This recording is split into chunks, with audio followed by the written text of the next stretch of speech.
Сәлем жас физик, бүгін біз айнымалы тоқ тақырыбына келген бір есеп талдайтын боламыз, соңына дейін көріп меңгеріп ал. Сызбада көрсетілген тізбектің ABC бөлігіндегі синусоидалы тоқ жүреді. Кернеудің AB бөлігіндегі әсерлік мәні 30 вольт, а BC бөлігіндегі әсерлік мәні 40 вольт дейді. Яғни мұнда бізде AB деп болатын болсақ, мұнда қазір 30 вольт бар екен, а мұнда 40 вольт бар екен. Так, енді айтады тізбектің AC бөлігінде кернеудің әсерлік мәні дейді. Жалпы бұлай жақсы қателесуге болады. Бұлар енді тізбекте жалғанып тұр деп, олардың кернеулері қосылып 70 вольт десеңдер жаман қателесетін боласың. Өйткені бұл бізде тоқтың түрі айнымалы тоқ. Біріншіден айнымалы тоқ. Айнымалы тоқ кезінде мына жер график салып қойдым. Бұл жерде бір емес 3 кернеу келтірген.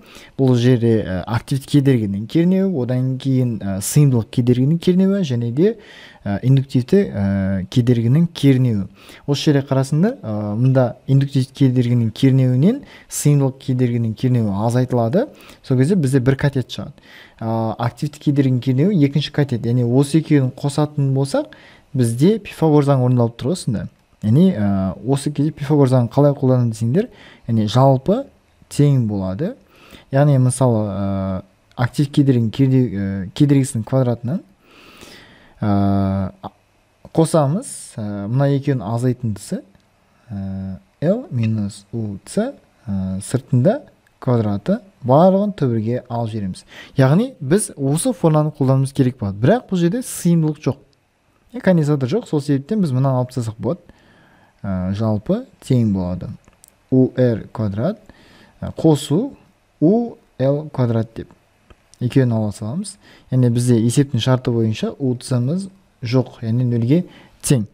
Ары қарай есеп, U жалпымыз тең болады. Яғни 30-дың квадраты қосамыз 40-дың квадраты төбірге алсамыз.